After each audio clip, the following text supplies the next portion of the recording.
సని నాకు కొన్ని ఫొటోస్ తీరా.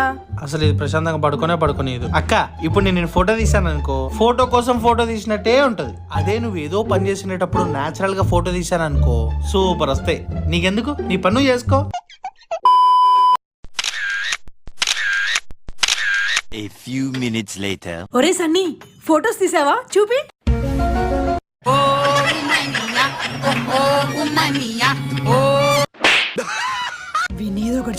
విన్నేదో ఒకటి చేయాలి. సన్నీ, ఈ ట్రైన్ వాళ్ళు అబద్ధాలు చెప్తారు, నీకు తెలుసా? అవునా? అవునరా, లేకపోతే ఇంత పెద్ద ట్రైన్ ఇంత చిన్న చైన్ లాగితే అయిపోతుందా? ఆగదురా, కావాలంటే ట్రై చేయి. నాకు భయమైంది. వీడే సార్, వీడే. అందరూ చూడండి, వీడే చైన్ లాగింది. సబ్స్క్రైబ్ చేయండి.